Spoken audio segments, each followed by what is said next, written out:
তো আশা করি কোশ্চেনটা দেখা যাচ্ছে। প্রদত্তগুলির কোন গর্ভনিরোধক বা কন্ট্রাসেপটিভ পদ্ধতিটি পুরুষদের ক্ষেত্রে প্রযোজ্য? Tubectomy, vasectomy, diaphragm, IUD. এখানে যেই একটমি কথাটা দেখতে পাওয়া যাচ্ছে, একটমি শব্দের অর্থ হলো শরীরের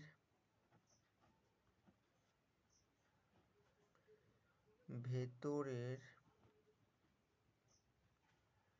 কোনো কিছুকে কাটা। এবার টিউবেক্টমি মানে কি, কোনো একটা টিউব বা নালীকে কাটা হচ্ছে, এটা শরীরের ভিতরে আছে। ভ্যাসেক্টমি মানে কি, ভ্যাস নামক কোনো নালীকে কাটা হচ্ছে, এটা শরীরের ভিতরে আছে। তো এই দুটো একটা ছবির মাধ্যমে দেখা যাক। এখানে দুটো ছবি দেখা যাচ্ছে, এটা স্ত্রী প্রজননতন্ত্রের ছবি, এটা পুরুষ প্রজননতন্ত্রের ছবি। এইখানে চিহ্নিত করে দিই, এ দুটো হচ্ছে ওভারি বা ডিম্বাশয়।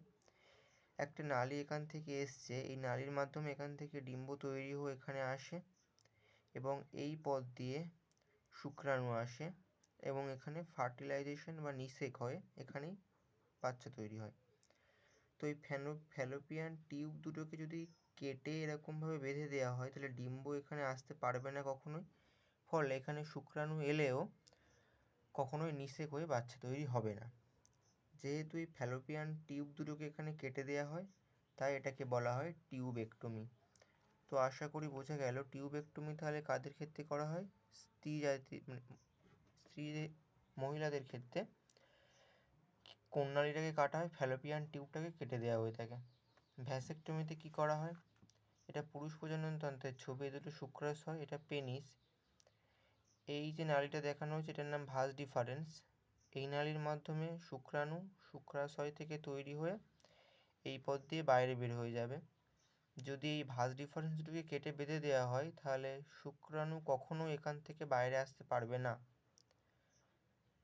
তাই জন্য সিমেন বা বীর্যের মধ্যে কখনোই শুক্রাণু পাওয়া যাবে না, কারণ সিমেন তৈরি হয় এই দুটো যে গ্রন্থি দেখা যাচ্ছে এখান থেকে, সেখানে শুক্রাণু পাওয়া যাবে না।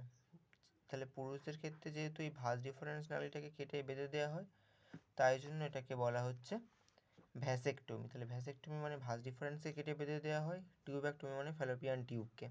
তাহলে এর মধ্যে পুরুষদের ক্ষেত্রে কোনটা প্রযোজ্য? পুরুষদের ক্ষেত্রে প্রযোজ্য হচ্ছে ভ্যাসেক্টমি। বাকি দুটো কি, ডায়াফ্রাম আর আইইউডি। ডায়াফ্রামটাও স্ত্রীদের ক্ষেত্রে ইউজ করা হয়।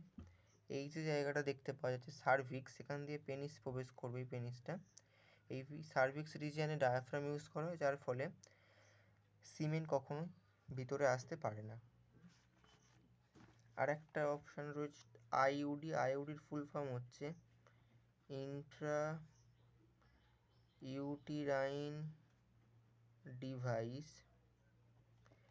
এই জায়গাটাকে ইউটেরাস বা জরায়ু বলা হয়, যেখানে বাচ্চা বড় হয়।